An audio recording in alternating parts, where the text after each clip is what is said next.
Good evening. Welcome to our debate this evening, which looks at the purpose of man.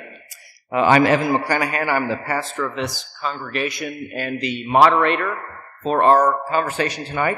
As one who fast forwards through all the boring introductions to get to the meat of the debate on YouTube, I'm going to keep this all very brief. First, a couple of logistics. If you want to know where the bathroom is, you can go in either one of these side doors, and there's a hallway back there. Just make yourself at home and tend to that as needed. We will have a reception afterwards, so if you like cookies and punch and things of that nature, and if you want to keep the conversation going, feel free to stay. You can either go out the door that you entered and go around to the building next door, or you can go through our lovely bell tower, watch out for the hunchback, and just go in that building right there. If you like these kinds of conversations or provocative, thoughtful, maybe slightly argumentative conversations from time to time, you might consider the podcast mentioned in your program. It's something I host through 90.1 FM KPFT. And of course, I would encourage you all to go to our church website, felchouston.org, which is prominently printed on your program as well. I did not print enough bulletins tonight, so if you are with a couple and you could share a program, if maybe you could pass yours back until the people that maybe didn't get one need it. You need it because in here is a very important phone number. It's my phone number, which I'm sure none of you will ever call except for tonight. But that is how I am going to receive questions for the Q&A portion tonight. We used to print out this little piece of paper, and I couldn't read half the handwriting, so I said, why don't you just text me questions? So that's how we're going to do the Q&A tonight, and we'll see if it works. Let me think. The format for the event tonight is in your program, 7-minute openings, and then we're going to have 45 minutes of moderated conversation, 15 minutes of direct conversation between the two, and then 25-minute Q&A. Now, with those formalities behind us, I do want to say a quick word about this particular debate to kind of frame it. The purpose tonight, or the topic tonight for this debate, of course, is what is man's purpose? Now, I have received a little bit of flack on the emails I sent out.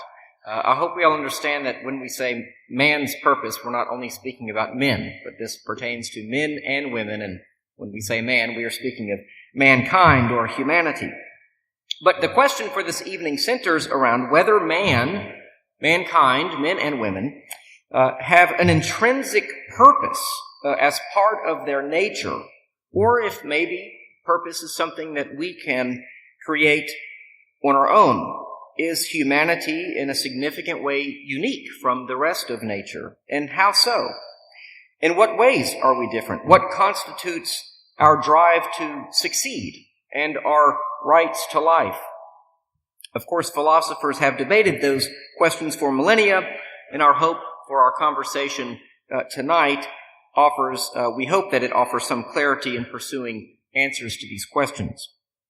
A quick word about tonight's guests. Professor Evan Friske is an instructor of philosophy at the Houston Community College's Central Campus. If you are one of Professor Friske's students, maybe raise your hand or say, I'm here, and we're excited. Okay. And he holds a master's in philosophy from the University of Houston and a bachelor's in philosophy from St. Thomas University. Dr. Steven Pena teaches philosophy at the University of St. Thomas and San Jacinto College, and is taught at Concordia University and the University of Houston as well. If you are one of Dr. Pena's students, would you raise your hand and say, we're here for Dr. Pena? No, I know I talked to more. There's a few of you here. Okay, there we go. Well, it's a lot further away, San Jacinto. HCC's, we have Evan has the logistical advantage. He is the author of Homo Logicus, Introduction, Inquiry, and Reflection in the Art of Right Reasoning, along with articles in the Philosophy of Science and on Rationality. Well, thank you again for coming out tonight. Please welcome our first speaker, Professor Evan Friske.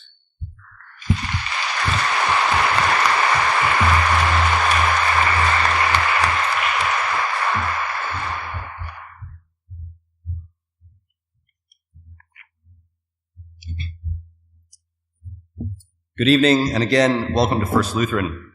My goal tonight is not simply to convince you that my answer to the purpose of man is correct, but also to convince you that the method that I use to get to the answer is valid.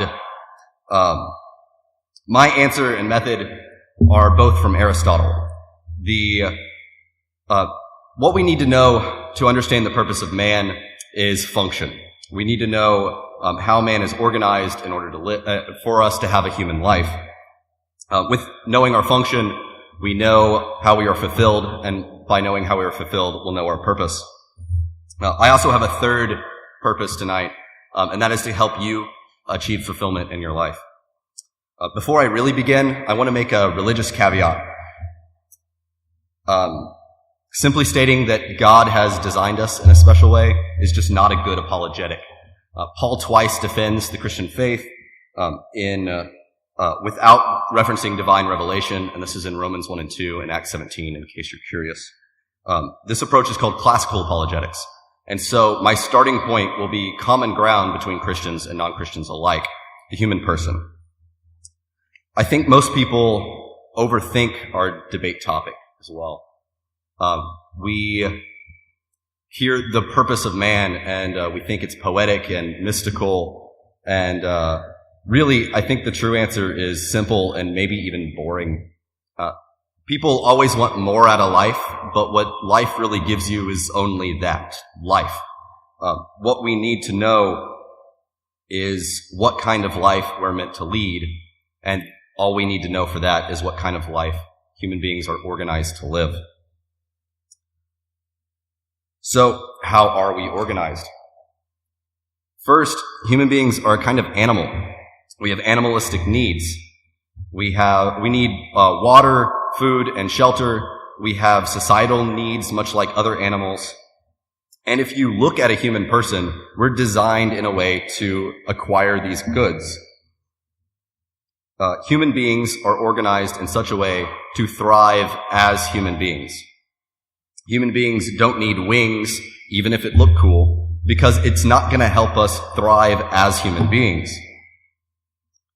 Unlike other animals, human beings seem to have a unique knack for introspection, for self-awareness, for understanding cause and effect.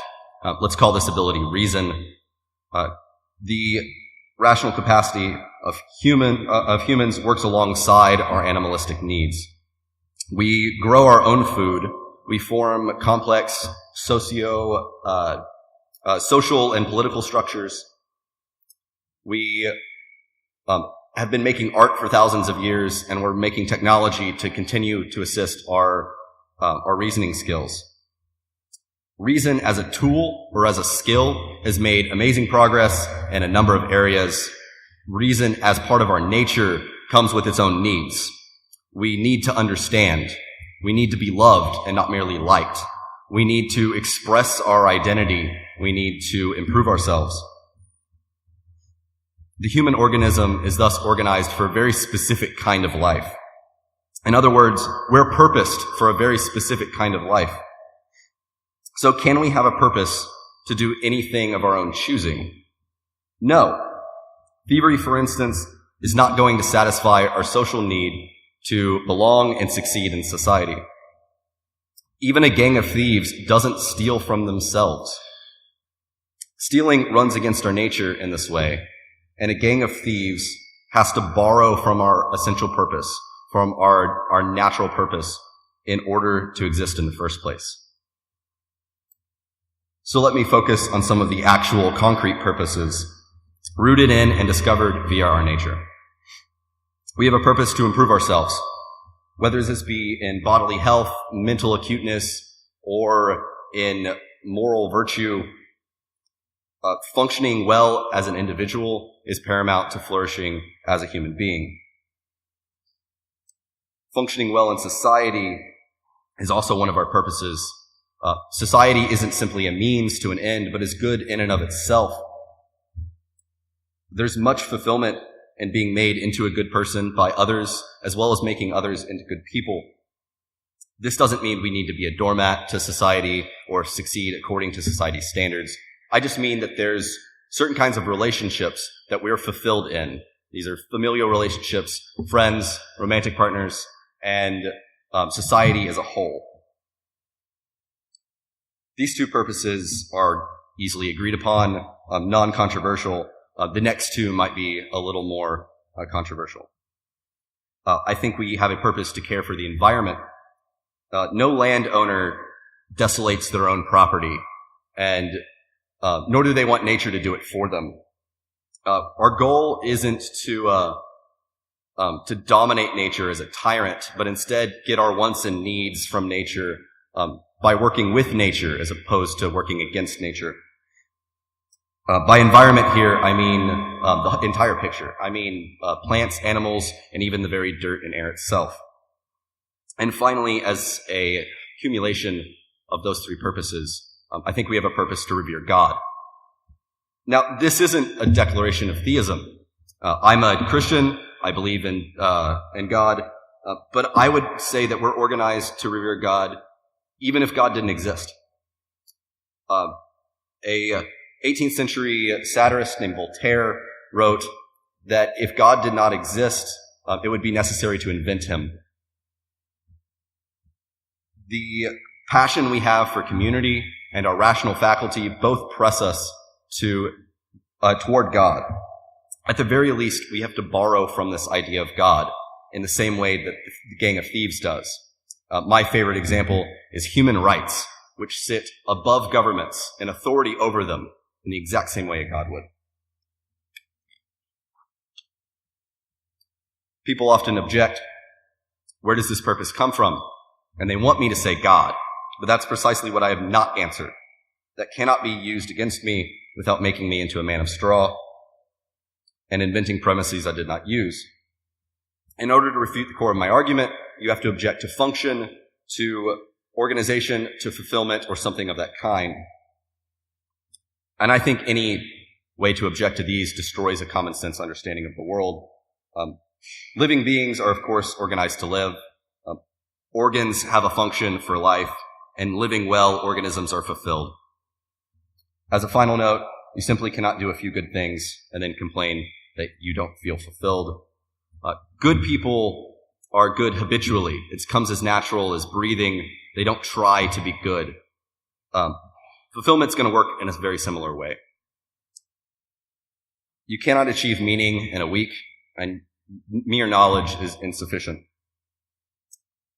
Fulfillment is a lifelong journey, and fulfillment will feel vague until we've gone through and lived a full life. So if you're searching for purpose in life, you already have it. You're human. The goal is to be good at being human in all the ways that make you human. Thank you.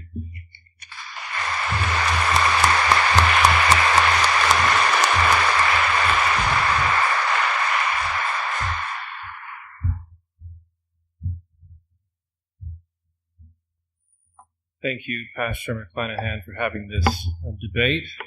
Thank you to the First Evangelical Lutheran Church. And thank you for Evan being here this evening. I don't normally give, or shall I say, it's difficult for me to give extra credit to students. I'm just sort of not the sort of person that does that. But I did say something vaguely to my students about that. So let me go ahead and specify. If you're my student here tonight, because I didn't say what I would do, I'll give you 25 points on your next test. If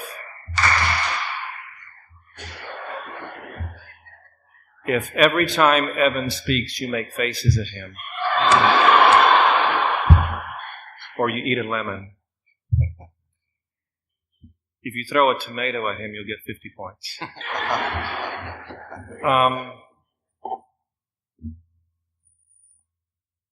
Man's purpose. There was a French philosopher by the name of Camus, Algerian French,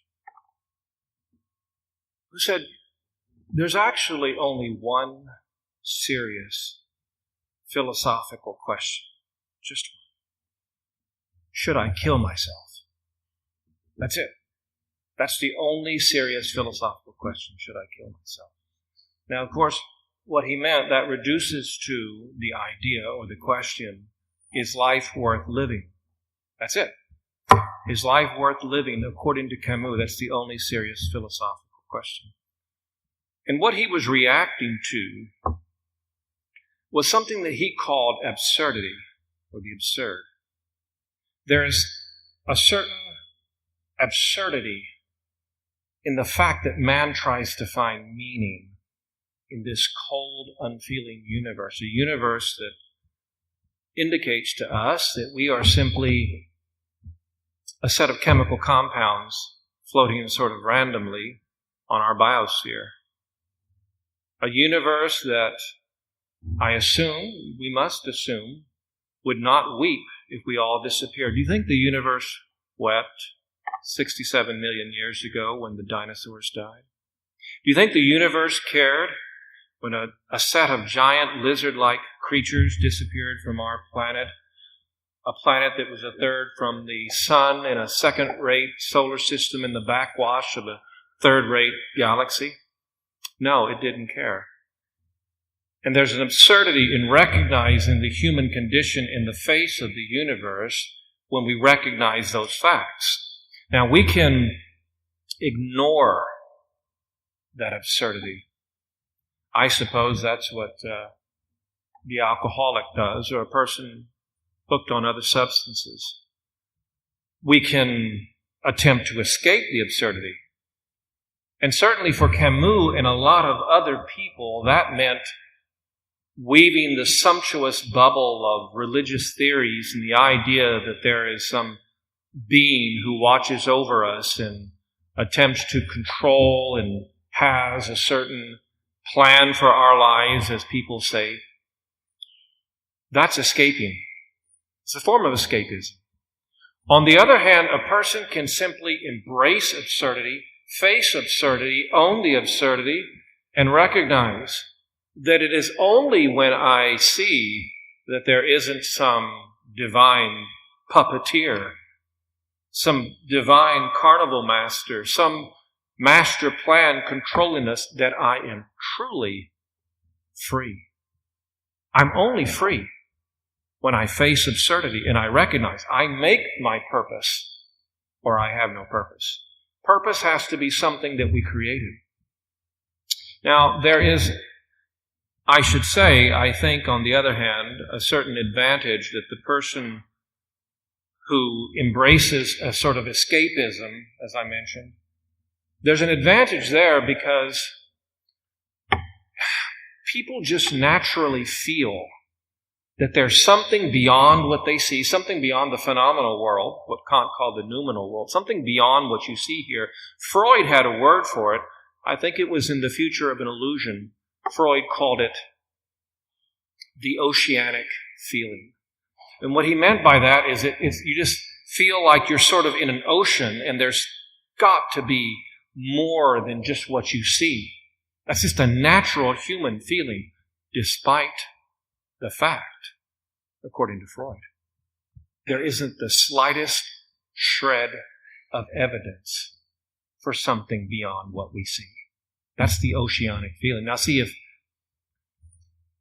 if that's correct, then I suppose we would recognize that there must have been some psychological benefit in believing that there's something beyond here, that there's this oceanic feeling, that there's more than what we see. There must have been a psychological benefit, or we wouldn't have evolved the tendency to see that. But that doesn't tell us that it's real.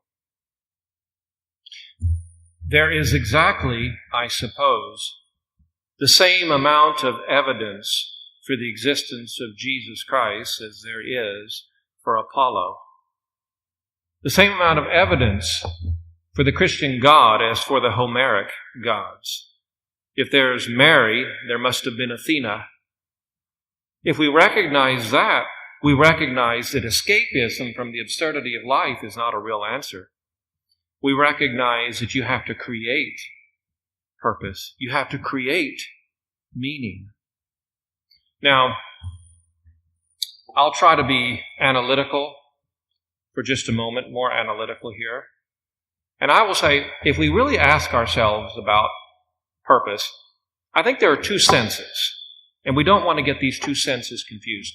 There is what we may call a contingent purpose. Like, for example, if you find this discussion tonight particularly boring, as you may, you have a purpose in sitting at the very back so that you can escape and leave here and nobody will notice it. That's a purpose. That's a contingent purpose. If you are thirsty, you go to a refrigerator and take something out in order to drink it. That's a contingent purpose. And the other sense would be, of course, what we might call a sort of global purpose. Now, I think we can dismiss that question very quickly. Is there a global purpose? Of course not. If there were a global purpose, there has to be a purposer. And we haven't the slightest shred of evidence that there's a purposer. So, we don't want to just ignore the whole concept because we know there's no global purpose, because there might be contingent purpose. And here Aristotle comes in, as I think Evan very rightly points out. Aristotle thought we have a purpose in that, well, man's nature is to be rational. And to fulfill that rational nature, there are certain things that we can pick out, that we can identify, that we can recognize are the things that we embrace in order to create meaning and purpose in our lives, right? The Greek philosopher Nikos Kazantzakis stated somewhere, look, I hope for nothing, I fear nothing, therefore I'm free. Which is very similar to Alexander Solzhenitsyn, the famous Russian writer, in The First Circle. He's in the Russian Gulag, and he says that they have taken absolutely everything from me. They took his family, they took his children, took his career. He was a mathematics professor and an engineer. They took everything from him, and he said, only now do I recognize I'm truly free, because I have nothing else to lose. Only those who have nothing else to be taken away from them are truly free. When you are free, you recognize that you create meaning, that you create purpose. You recognize that you have something in mind that you can make, and that you can recognize as the meaning for yourself. How in the world would it give meaning to say that there's some divine purposer, some divine creator of this vast film that we all see in front of us, daily life of the world? If we think that gives meaning to something, think about it. How does that give meaning? The idea that there's a purposer who sits back and watches this divine play and eats his divine popcorn, so to speak, and sees every frame of the film. After all, he made every frame, so nothing's a surprise. And he watches it play out. Where is the meaning? How does that give meaning to anything? You say, well, we give meaning by we're going to go and sing hallelujah for 20 trillion years. Okay? Where's the meaning? How does that give meaning to anything? So I think we have to recognize that purpose has to be a contingent purpose, a purpose given the fact that there's not a global purpose, a purpose recognizing that we have to make our own meaning, we have to make our own purpose. And that's the only way we can have anything seriously like purpose. Now, let me do one more thing, and I know my time is over here. I want to say this, and I've participated in a number of debates before and discussions, controversies, and I've never dedicated a conversation to anything, but I think I'm going to do that tonight. I want to dedicate tonight's discussion for my own part to the most persecuted people in America, the people who have made this country what it is, the people who have made this country great, our nation's immigrants. America is a nation of immigrants. Immigrants are what have made this nation great. Thank you.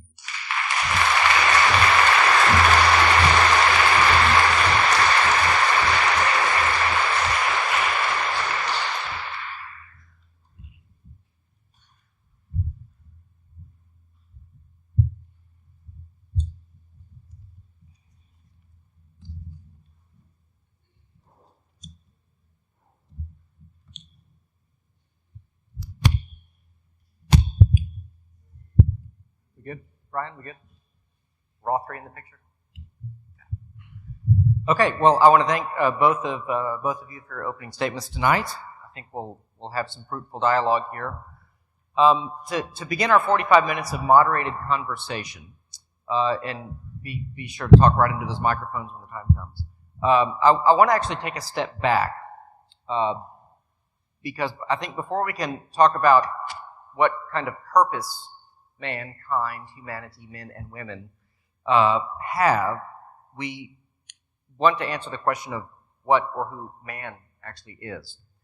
So I'd like to have you each answer, what is man? Where does man fit into the universe? Is man really just a highly evolved animal? Is man something more?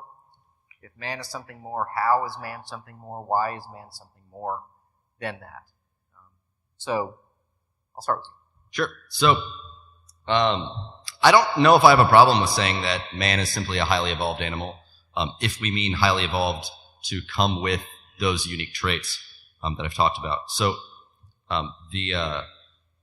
what man is, I'm going to say it's our species.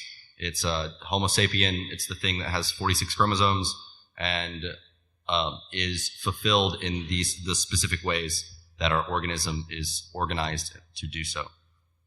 The specialness simply comes from our ability to reason about cause and effect. I don't know if we're simply reacting to the world as much as understanding the world as well. I would suggest to you that the qualifier only or mere is pejorative, and it's out of place here. It's not that we are only highly evolved.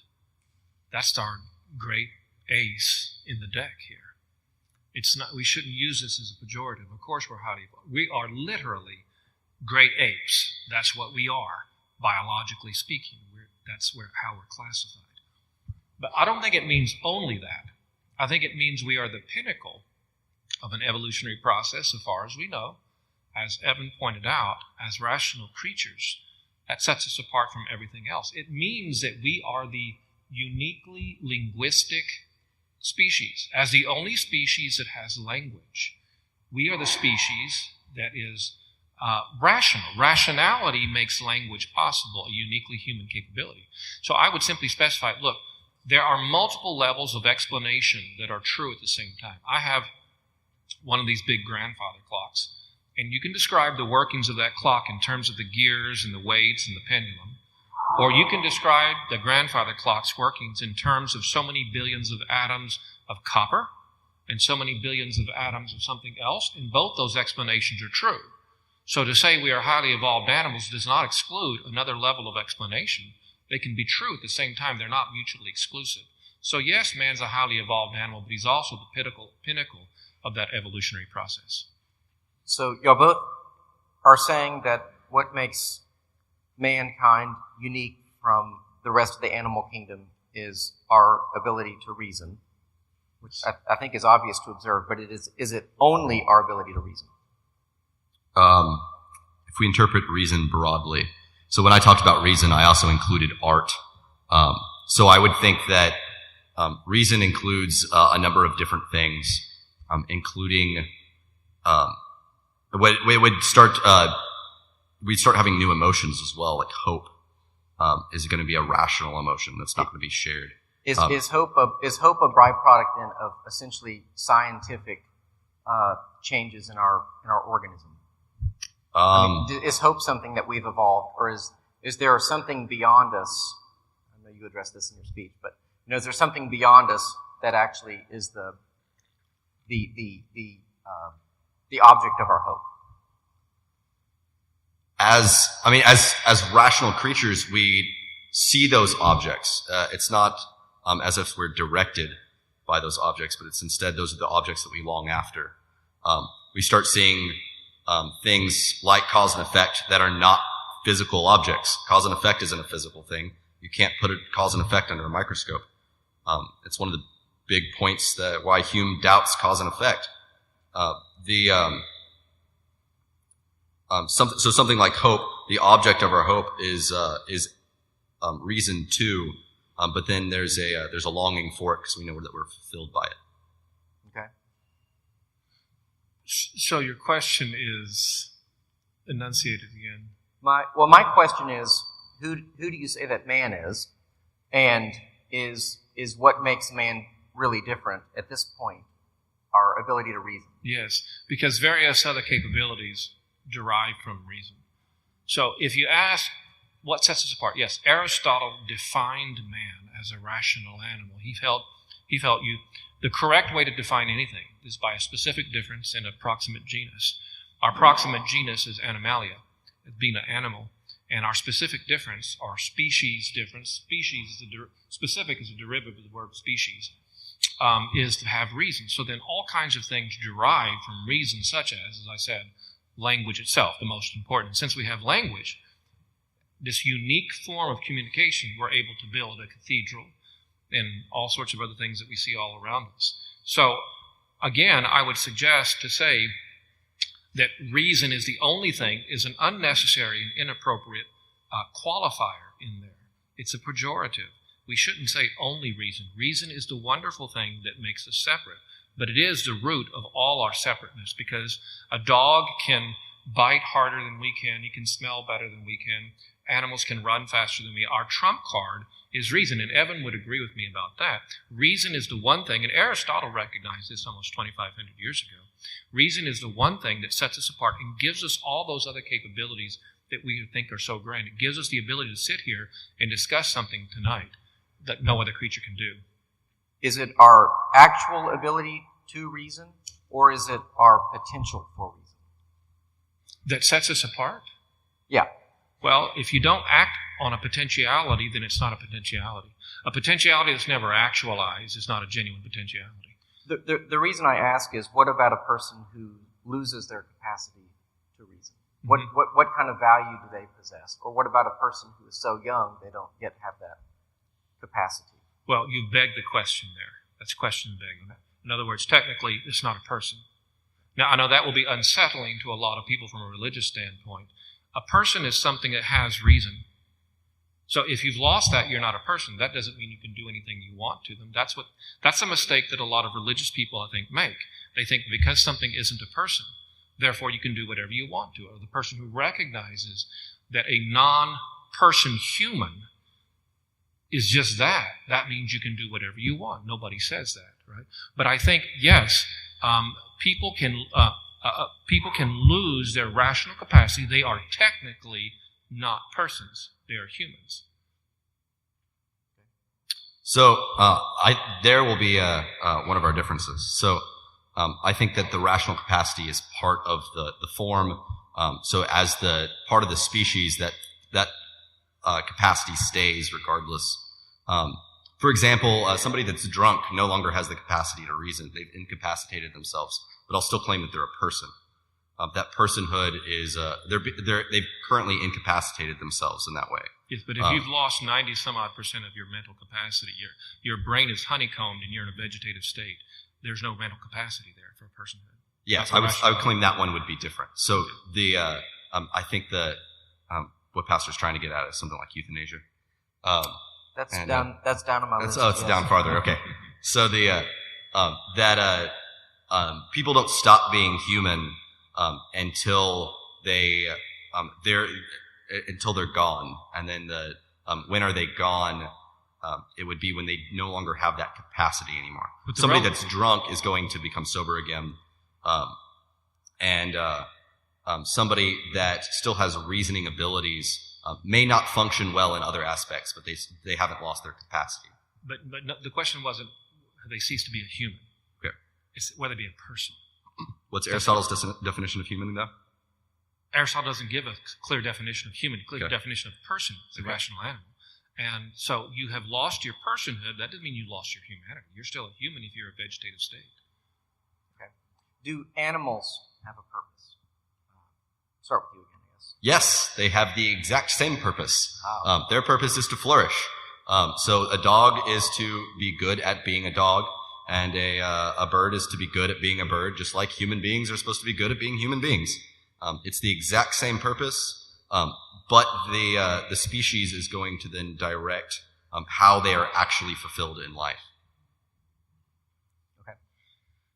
No, I don't think so. I mean, again, I made a division between a contingent purpose and a global purpose. And I said there's just no such thing as a global purpose. We have to give meaning to ourselves. but a contingent purpose. The problem with saying that animals have a purpose, the problem with saying that animals have a purpose, I mean, you think of the worm, a microorganism, Bilharziia, which eventually becomes a worm that is found only in Egypt. And apparently, the only thing it does is it invades the bladder, the urinary tract, or the rectum of small children. It then sets up a particularly nasty form of cancer in the children. And for thousands of years, people prayed to Osiris to heal them of this horrible, disgusting disease.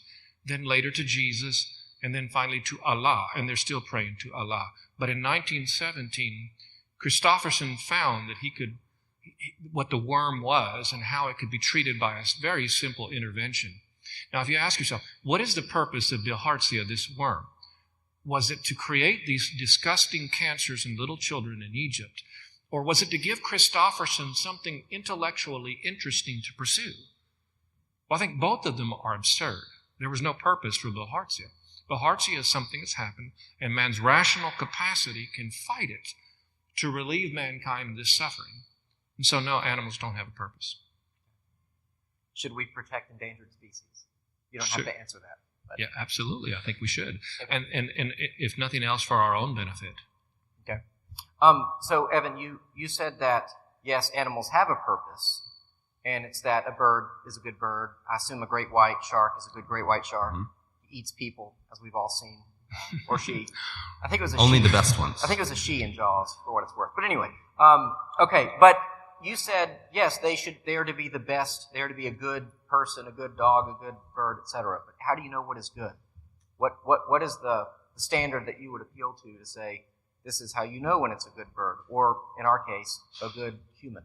The standard is going to be the species.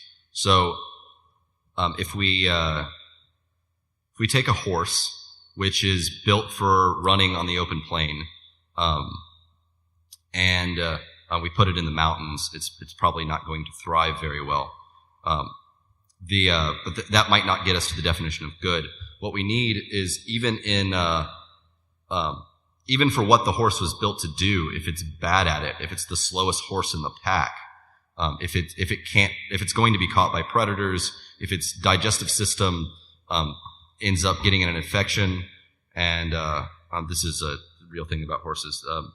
Digestive system gets an infection and they can no longer go to the bathroom, then it's going to just build up in their system and they die. It's called colicking. It ends up being a bad horse because they can't function as a horse does. We know what a horse is through the species, and that's going to be our ultimate measure. But how do you know when a human functions high enough or highly enough to fulfill their purpose? So Aristotle might not think that anyone's all the way there.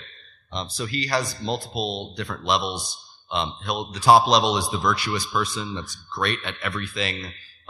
This guy is super rich, a king of his city, and has everything in the world going for him, and then can act perfectly in every scenario. I don't know if Aristotle thinks that guy exists. So the next step down is the continent person, and that's the person that struggles at being human. The guy that knows they still have things to work on, and that might be the what is actual. The goal might not actually. It could have been that nobody actually lived to that goal. Yeah. But I still am asking.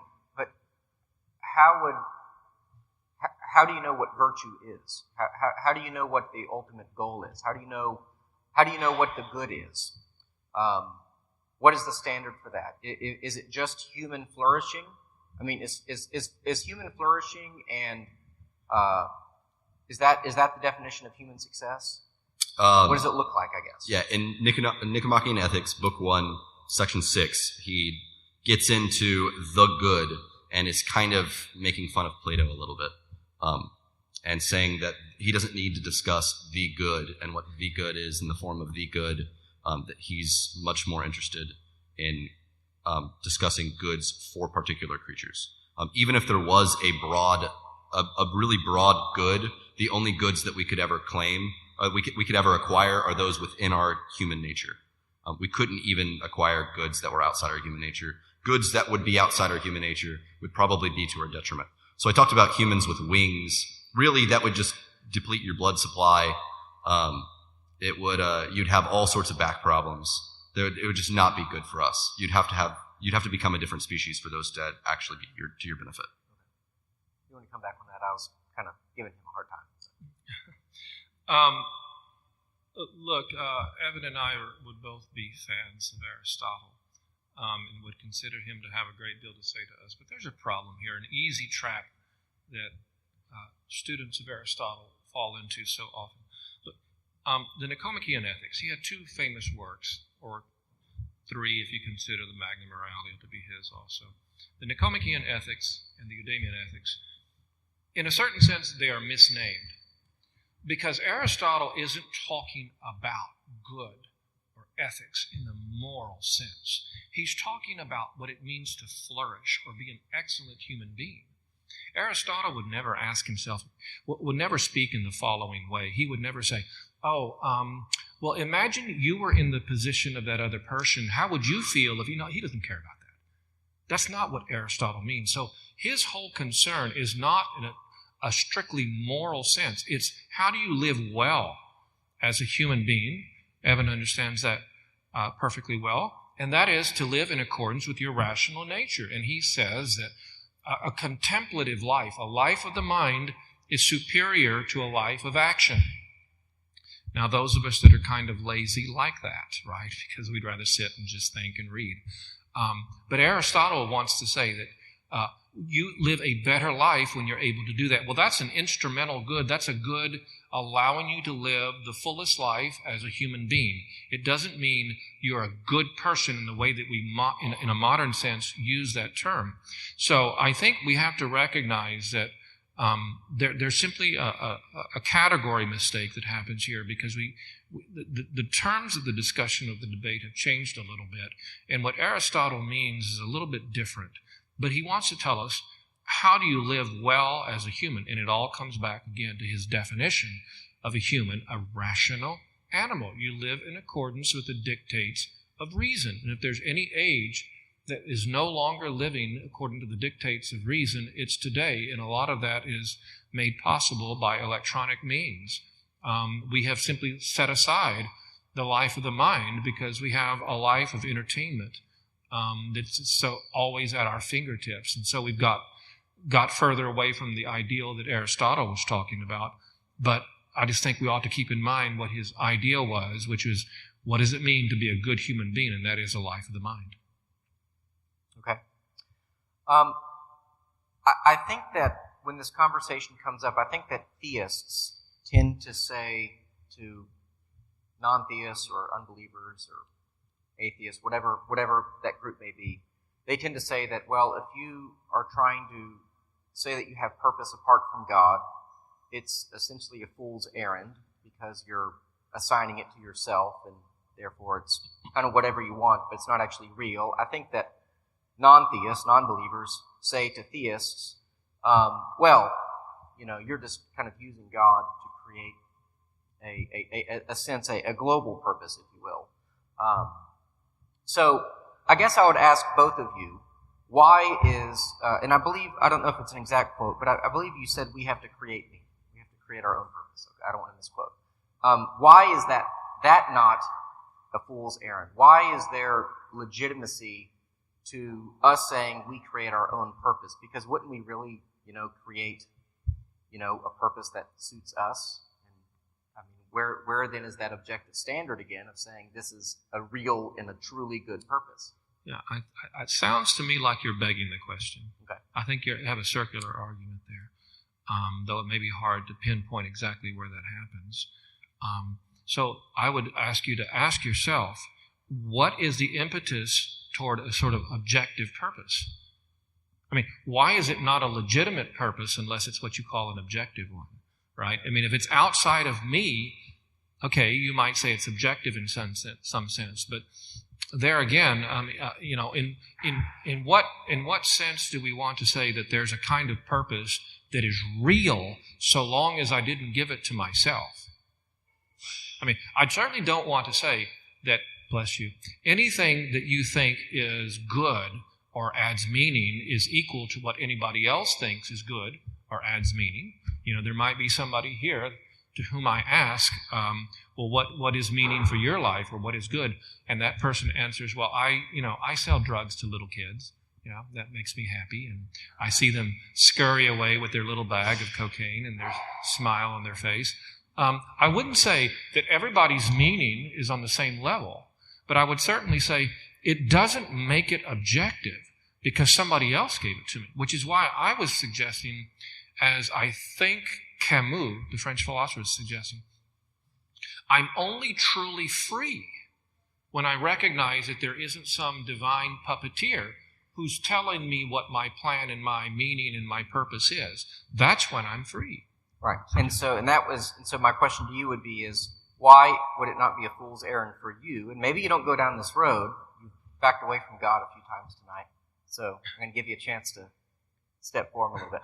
Why is it not a fool's errand for you to say that that there is a God and that I do find objective purpose in His existence and me being a part of His creation? Okay, and you want me to directly talk about God in this response? You don't have to, but because it's a philosophy debate, and I'm trying to stay true. as philosophical as possible. Yeah. So I'm going to halfway agree with Dr. Pena. If the government tells you that you need to wear orange shirts on Thursday, I don't think that you're going to ask why. That's not going to carry a whole lot of authority. And then if the person responds, well, because it's the government, that's why you have to. You still can have the option to defy the government, accept whatever punishment may be. Authority isn't going to be, doesn't follow simply because a command is issued. And I might say exactly the same thing for God. Just because God issues a command doesn't logically entail that it therefore has authority. We still might ask, why should I care what God tells me to do? The part where I won't agree with Dr. Pena is where we sit in relation to these commands. The human person is, I'm going to base goodness based on how we're organized. We're not organized to do a number of different things. We're not organized to steal. We can tell this from our purpose. Our goodness is thus given to us by this kind of human nature that we have. But if you want me to get very theological, you need to ask, where does this nature come from? And then I can quickly say that God has organized us in a certain way, that God, being master of the universe, has created a creature with our organization. But it's through that organization as a mediator that gives us what is actually good for us. Okay. To answer your question, I guess, for me, it is important that there is an objective, purpose, because that's the only way that I see that we can rationally answer a question like, why is abortion wrong? If we're talking about unborn persons who do not yet reason, for example, from my, it's just, I'm not a philosopher, so, and you don't need to respond, but from my point of view, I don't know how we can ascribe intrinsic value to any human being if they don't have an objective purpose beyond themselves. So, one of my questions as well is purpose something that comes from within or without? And from my point of view, I would have to answer that as it has to come without, or it's essentially illusory. So maybe you could respond to that, or maybe answer that question of I think you have already, but whether purpose comes from within or without. Yeah, two things. First of all, I don't think, to go back to your earlier objection about abortion, you're not aborting a person, because again, that's a circular argument. A person is something that has reason. A fetus does not have reason, therefore you're not aborting a person, you're aborting a human being. Right?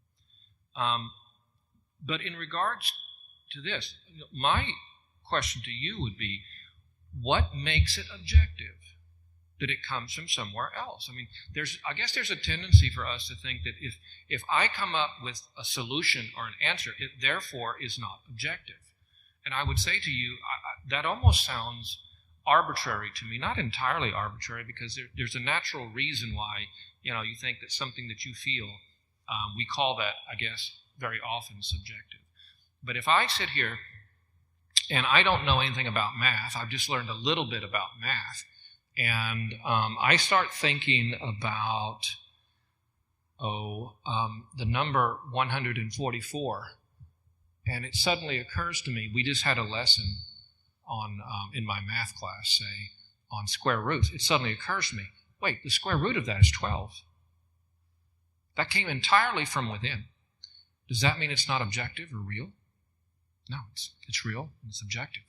So my retort to you would be something coming from within myself. Now, in case we're talking about here, meaning and purpose, doesn't mean it's not objective, it seems to me.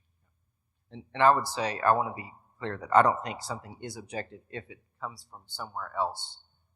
But from my point of view, I think that rationality apart from God is absurd. So what makes it objective then? If it's not from being without, then what makes it objective? I would say it comes from God. But that may be begging the question, but I would say that there's different ways to beg the question. There's vicious circularity and there's virtuous circularity. And I would say that because I think that God is the foundation of all that there is, and I'm going to be quiet now and let him talk. But I would argue that from my point of view, I'm not committing a philosophical faux pas to invoke God to bring that answer, because I think God is the only possible answer to ground everything that we see. Mm-hmm. And it makes it objective because it putatively comes from a divine being. A divine being, the creator of all that is. I mean, we live in God's world, so I find that inescapable. But can you repeat the question? Okay. Do you think that purpose comes from within or without? So I'm not sure I know how to answer the question.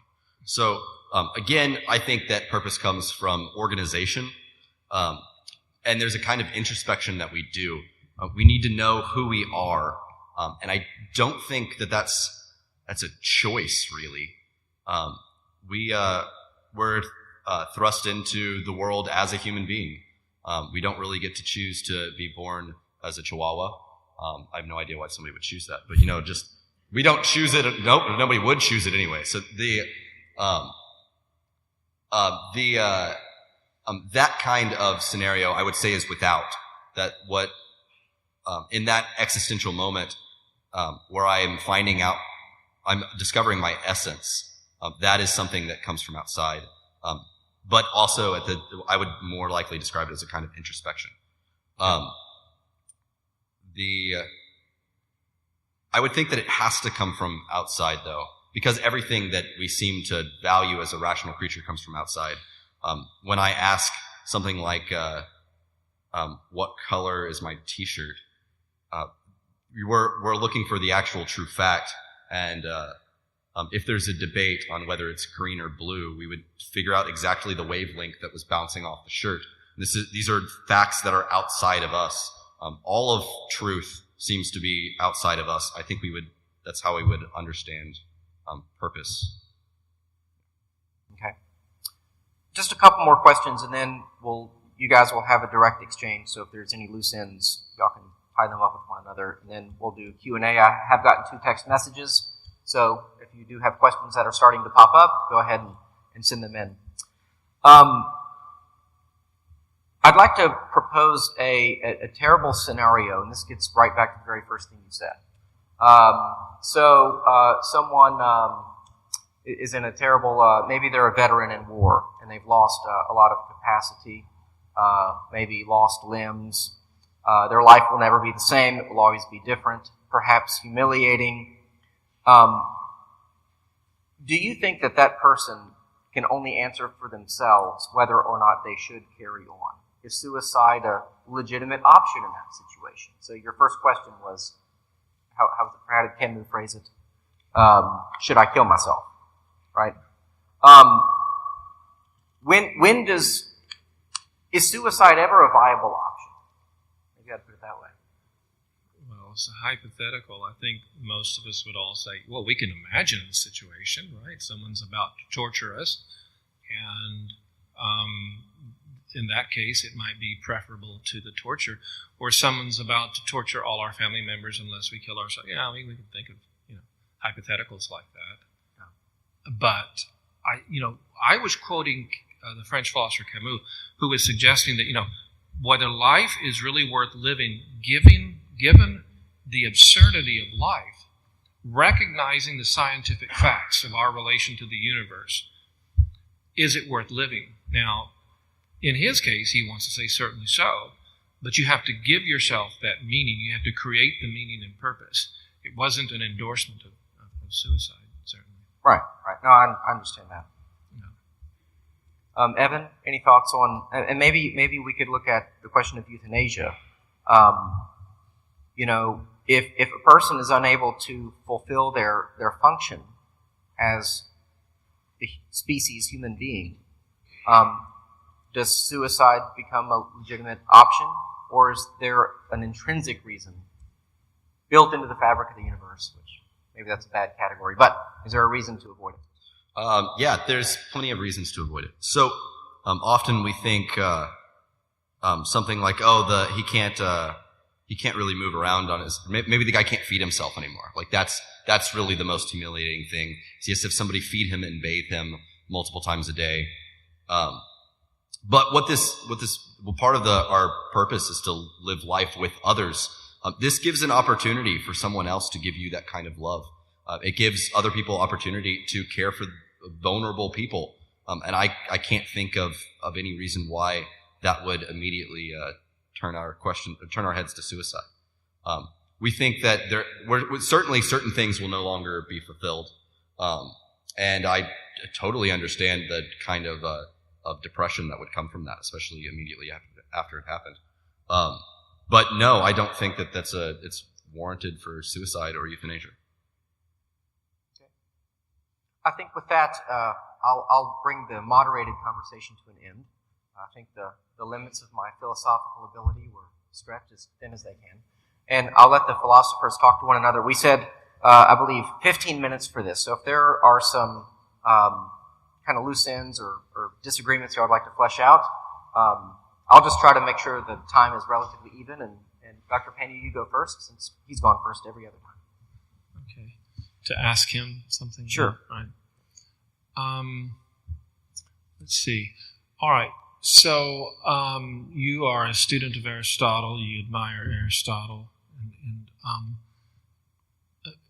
do you recognize that Aristotle's conception of the human good is a conception about flourishing, is a conception about excellence, that it's a conception of what our nature demands from us, right? We agree about that, and our nature being a rational animal. But most importantly, do you recognize that necessarily what Aristotle has to say to us about that is scientifically contextualized to the 3rd century BCE. In other words, he is a child of his times. Aristotle, as I think you and I both understand, thought that females were defective males, right? That's what a female is. Something goes wrong in the embryonic stage and we get you, okay? Something goes wrong about 50% of the time. And St. Thomas Aquinas wholeheartedly endorsed that. And if you accept that, do you not also accept that means, subject to new scientific and biological data about ourselves, we may have to move beyond Aristotle in certain areas? Yeah, so I'm fully aware of that Aristotle has multiple errors. There were all sorts of ideas for why women were deformed males. One of them was that the quickening happened too quick, or the ensoulment, and the baby started moving too fast, and so then it became a female. That one was more popular after Aristotle, though. Aristotle seems okay with slavery as well. There's tons of errors that I would cite Aristotle for. So yeah, as long as I can clearly distinguish that it's an error, especially in human nature, where as he defines what it means to be an animal or what it means to be rational, yeah, we would have to keep developing and make new things from Aristotle. Yeah. It occurs to me, I can't think of any place where he clearly lays out what it means to be rational. I think we can gather an idea from the Posterior Analytics and a few other places, in Nicomachean Ethics, De Politica, maybe even Historiam Animalium, but he doesn't lay out in any clear terms what it means to be rational. I would suggest only humans have conceptual thought. A cat can generalize based on particulars and come to some general notion. You can train a monkey to recognize what we call a triangle, or maybe even different size triangles, but you can't train a monkey to reflect on a triangle or to ever reach any conclusions about properties of triangles in itself. And that would be the difference between simply generalization and conceptual thought. Would you agree with that? Mostly, yeah, as far as you've presented it. Yeah. So given that he doesn't give us any place where he strictly and clearly defines rationality, my point earlier was that there could be new scientific data. I mean, we're finding out new things about ourselves all the time. We are learning some things. In fact, I mentioned to some students of mine in a class within the last couple of weeks, my own prediction is that within the next 10 years or so, we're going to find out a number of things about ourselves that make us very uncomfortable. Things about groups within the species, subgroups, things about human nature, things about males, things about females that are going to be very uncomfortable. And we now have tools to investigate a lot of that. But it also may mean we can refine a little bit of our concepts that were given to us by Aristotle, and we already have been, as we talked about with females. But it sounds like you're on board with that, and you understand and embrace that. Yeah, as long as Aristotle's actually wrong, I have no problem with changing changing my Aristotelianism to fit what's true. Oh, we're going back and forth like that. Oh, okay. So, I guess I'll try to stay along the same vein. Are we doing? Is it 15 minutes total or 15 minutes each? Total. Okay. Well, then never mind. I have my own agenda. So, you say that some purposes are better than others. So, the purpose to sell cocaine to little children as they run away with their little baggies and bleeding noses is worse than some other purposes, such as educating college students. What makes one purpose better than the other? Comes closer to fulfilling our rational nature. I mean, it doesn't fulfill my rational nature to teach a little kid how to move some more coke, right? Okay. Right? If I tell the little 5-year-old, hey, do you party? And I learn from him, he says, yes, sir, absolutely, all the time. Okay, I haven't furthered his rational nature or my own in terms of my understanding of children to pursue this. So I certainly would say some purposes are higher and better and closer to the rational good than others. There would be cases, and if this is what you're getting at, I would certainly say, there's something to it. I mean, there would be cases where it gets a little bit blurry, where I can't tell where A or B takes us closer to fulfilling our own rational good, our own rational nature or not. And that's why we have philosophers, right?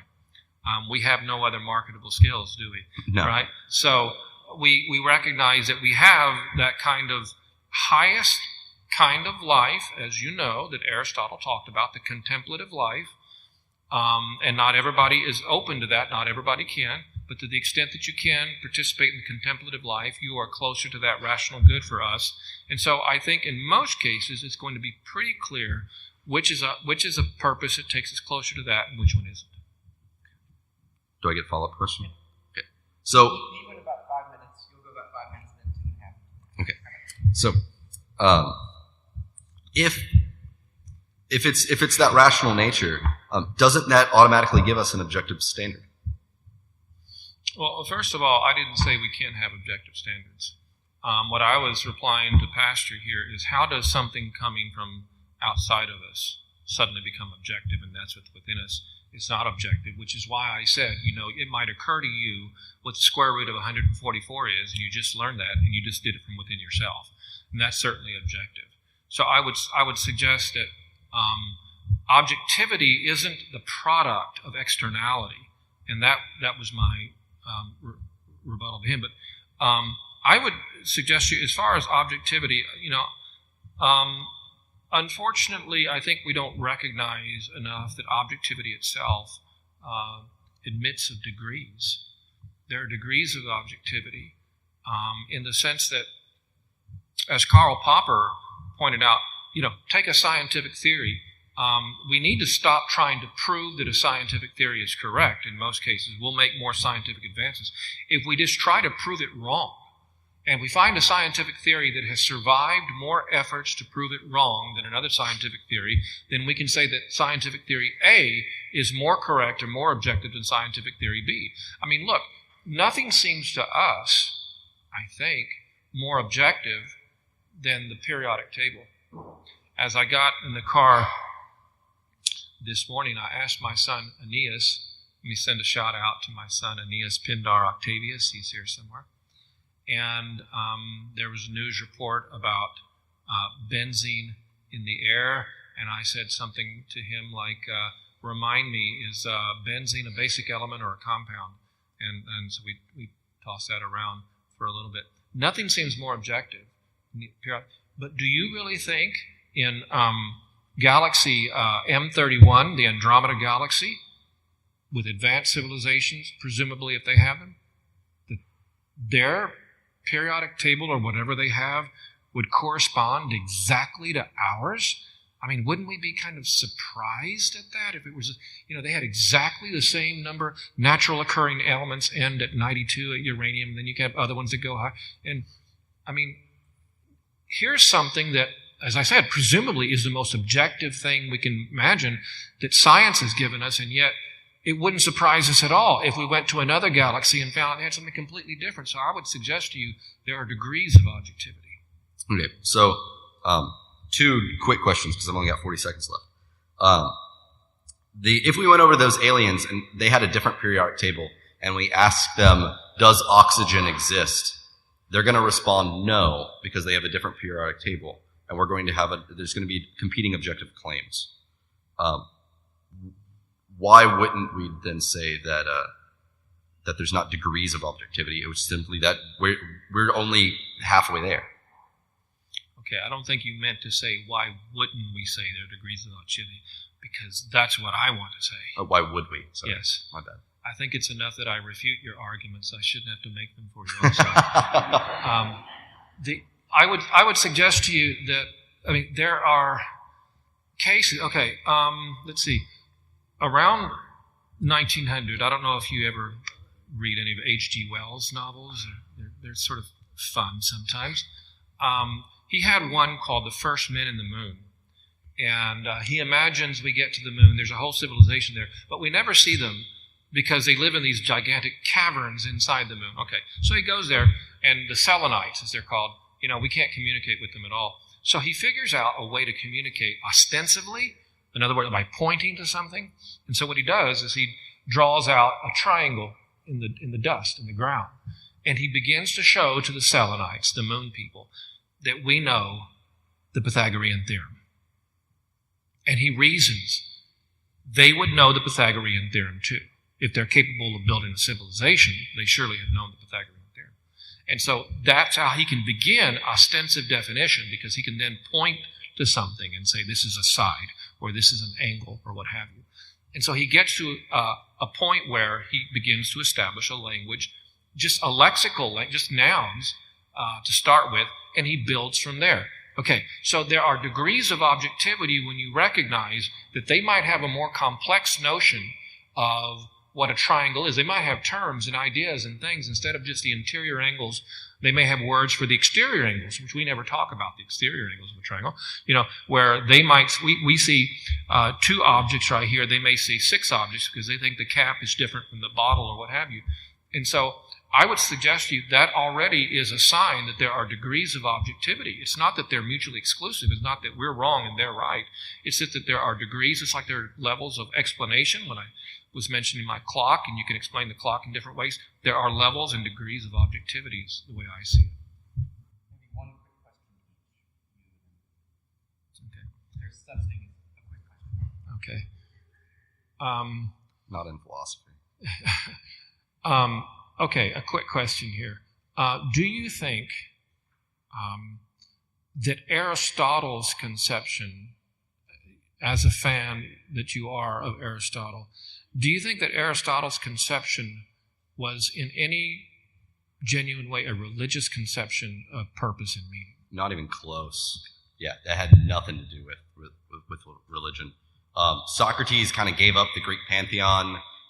Plato had a demiurge, and Aristotle had an unmoved mover. But Aristotle's concept of a god, he thought that because the contemplative life is the best life, the best things only think about the best things, and God is the best thing. So therefore, God just thinks about himself all day. That's not even close to any modern religious conception of God. Purely deistic. Yeah. Okay, so my question then. You said two things. I'm going to try to pit you against yourself. When talking about a purpose, objective purpose, global purpose requires a purposer, capital P, assuming that's a God. You then also say, why would a purposer give meaning at the same time? And then further, if we're making our own purpose, wouldn't we be the purposer, capital P, creating meaning? And wouldn't that something is gonna rub between those three statements? Well, that goes back to the distinction I made between a contingent and a global purpose. So yes, it is true. And in fact, it really goes also back to what I was saying about different levels of explanation. We give ourselves purpose and meaning in a contingent sense, not in a global sense. And so what I said in my opening statement, I believe, is that there simply is no global sense of purpose. Like, we're not here. It's not that we know we're not here for any larger purpose. It's that we have not the slightest shred of evidence for saying that we are, right? I mean, it's not that there can't be a Jesus and a Mary.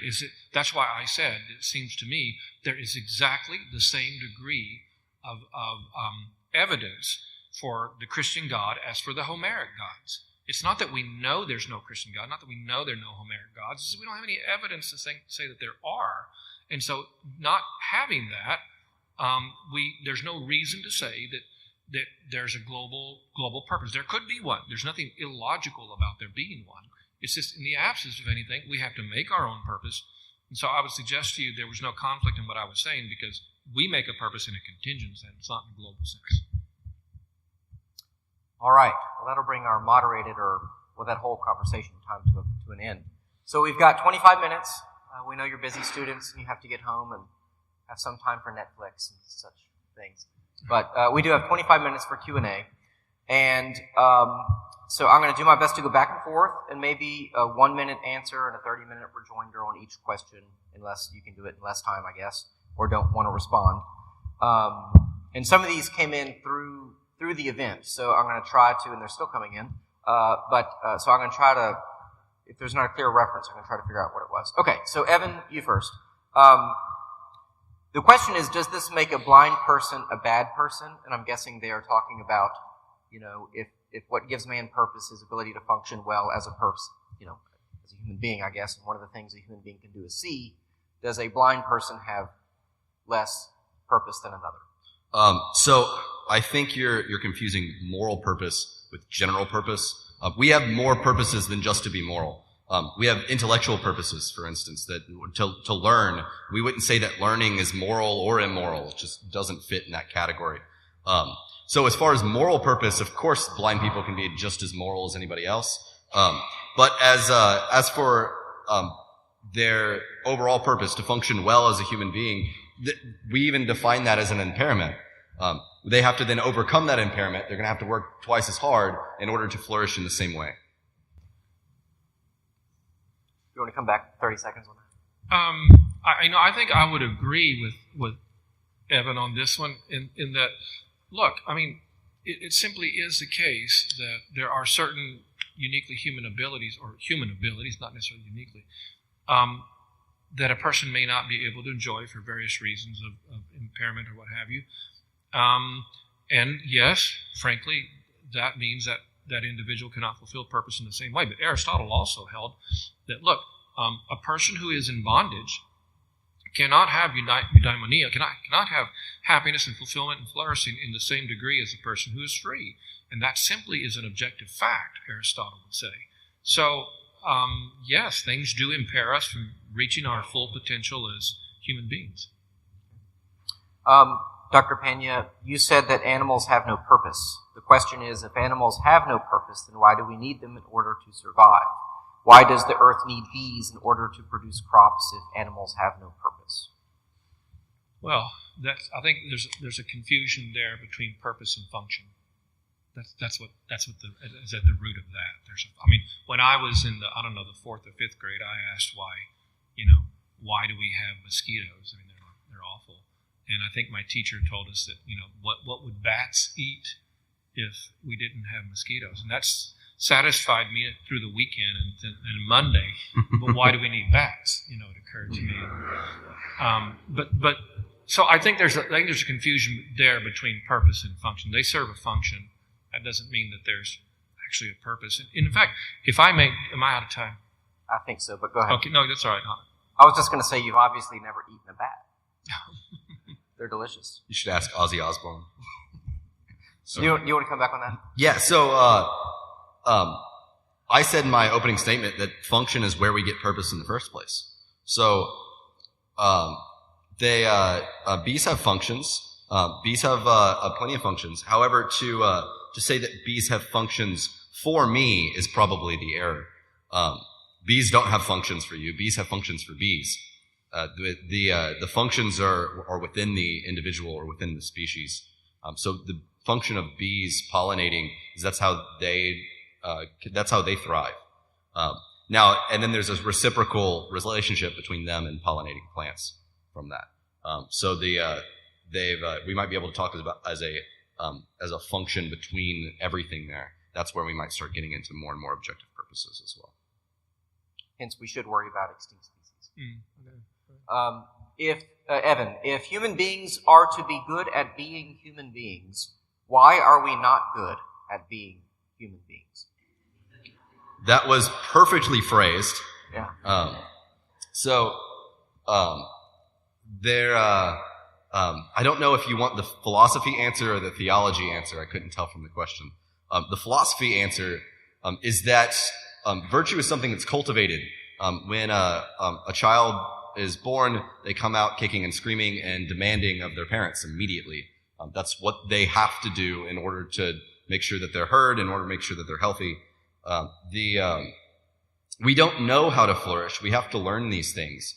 We're built to kind of learn these things, but the learning process takes time. So, and some people then, of course, never really mature. Some people stay like children until they die. So that's going to be my philosophy answer. The theology answer is really quick, and I'd just say original sin.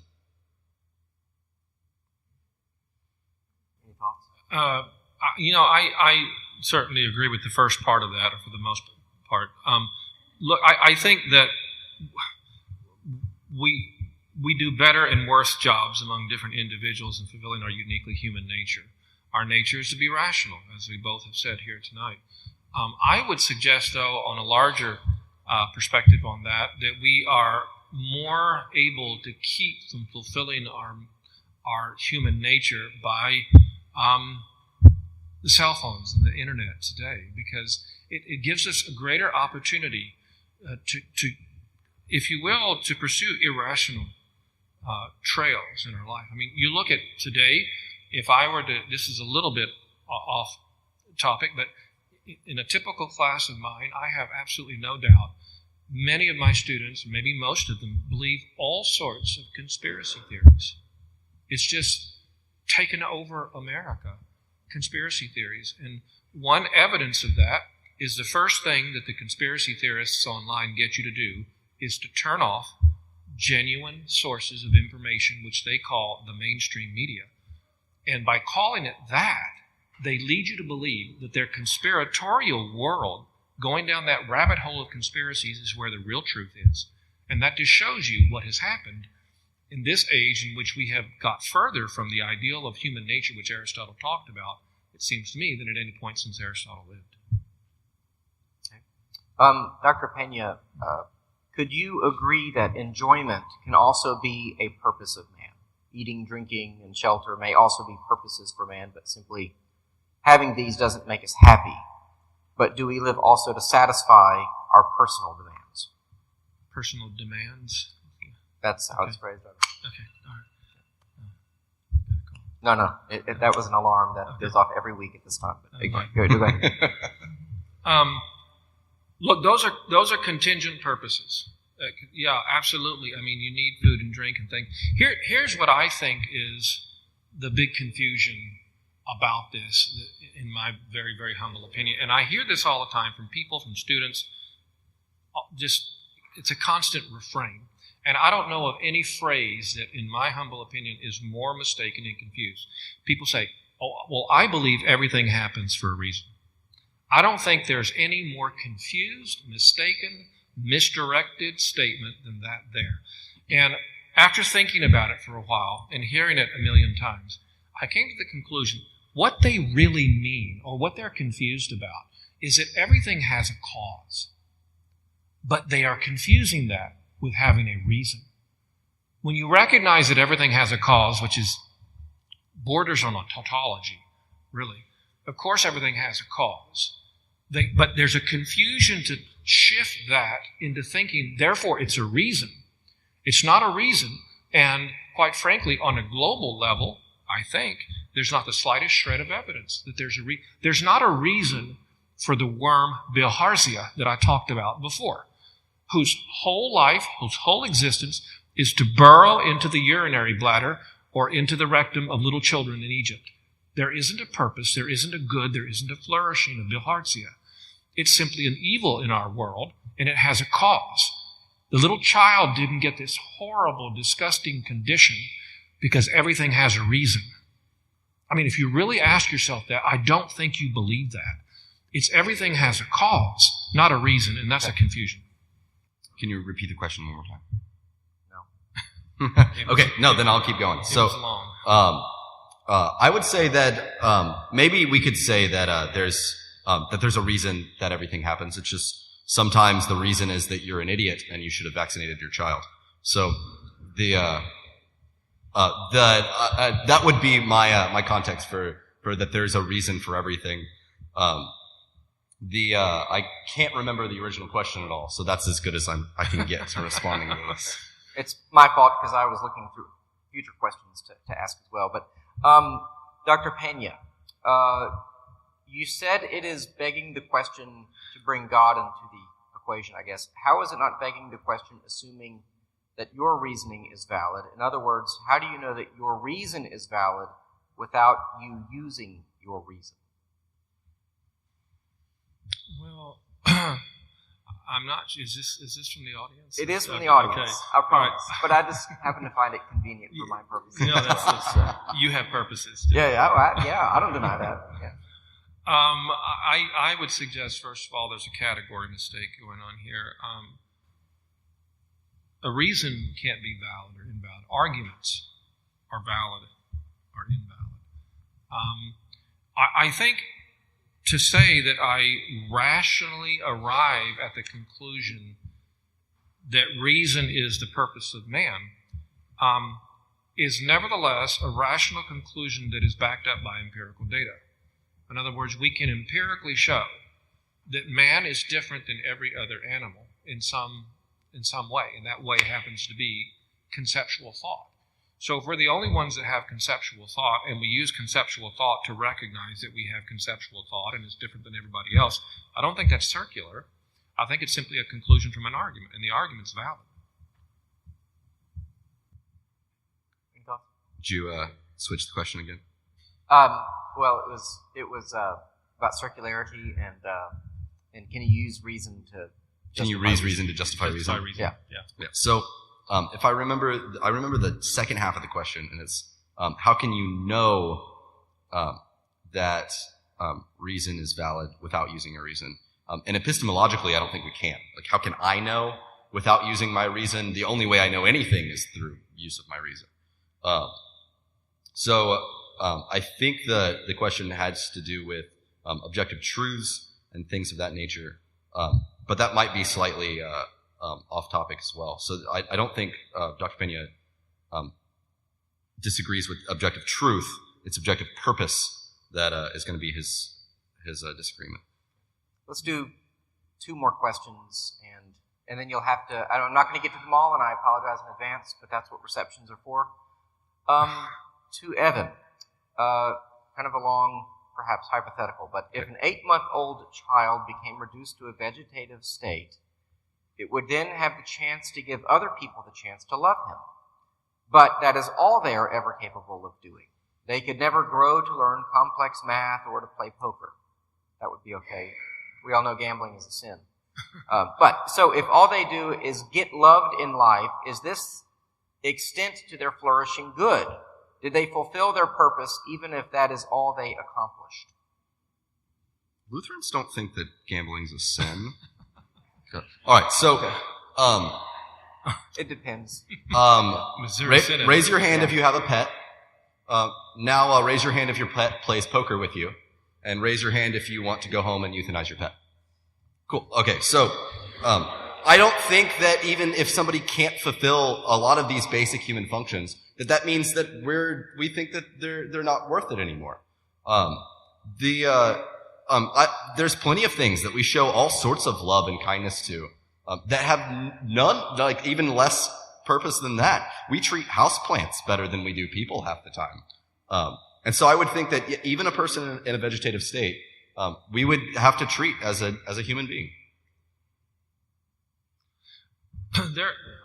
Here again, there are degrees of fulfillment of human purpose. Before we came here tonight, Evan was so gracious as to invite me to break bread with him, have a meal before, and so my son and I went and had a meal. And while you weren't looking, I slipped something in your drinks. So if you start slurring your words in a minute, that's taking effect. I eat so much Taco Bell, it's not going to affect me. Evan brought up something about robotics or something, and I mentioned to him an idea or a doctrine of this by the famous writer Isaac Asimov. How many of you have heard of Isaac Asimov? Okay. For the rest of you, he's overrated. It's all right. No, he's wonderful, wonderful writer. Asimov said, look, if people are scared that robots or computers or whatever are going to take over the world and take over our jobs and we're all lose our jobs. Look, he said this. I thought this is right in line with Aristotle's thinking, and I hope Evan would agree with this. But if a robot or a computer takes over drudgery that does not use the uniquely human capacity of reason, in other words, to take a bottle on an assembly line and just hit something on top, put a stamp on it, that's not using human capability. In fact, you could probably train a chimpanzee to do that. Then it's okay for robots and computers to take that over, was Asimov's point. If robots and computers take over the jobs that are drudgery, that do not use uniquely human capacity that Aristotle talked about, then it's good that robots and computers take those things over. So when you recognize that, then you recognize there are different degrees of fulfilling our human purpose. And if you are doing something that doesn't require anything uniquely rational, then it would be good to recognize that there is a higher human purpose, and that, if a robot took over your job, that would be a good thing. There would be other things opened up to you, hopefully, that you could pursue. Okay. Do you want to come back on that? Okay, I think the question was for you. Okay. Yeah. One more question to Dr. Pena.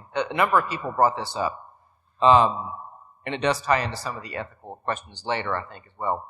But basically, is one of our purposes to reproduce? I would say, look, one of the most common errors I hear in classes, I think, is that students, and I don't know where this idea really comes from, or maybe I have an inkling, but people often think that if you were to go back far enough in time, 20,000 years ago, 30, 50,000, 100 million years ago, it depends on the person. Our ancient hominid ancestors were trying to reproduce, that they had this imperative of trying to preserve the species. There is zero evidence of that. That's not true. That's not true at all. In fact, ancient hominid ancestors, there's no reason to think that they could even conceive of a species and preserving a species. That's simply not true. Nature brought about in them a desire for sexuality, which results in reproduction. So what people are doing is they're confusing what happens from the evolutionary process and that being a purpose of the evolutionary process. And it's not. So no, it's not a purpose to reproduce. Look, when a bull has corporeal congress with a cow, the bull doesn't have any concept whatsoever that what he's doing results in a little calf 6-8 months later running around. He doesn't understand that. He can't possibly conceive of that. It's way beyond him, and he wouldn't care if he could. Okay? Nature has brought about in him a desire to mate with this cow. And nature far enough back did that with humans too. It wasn't a purpose to reproduce. It's what happens. And so what is more likely to happen tends to happen, which is why evolutionary process, in a certain sense, is a tautology. I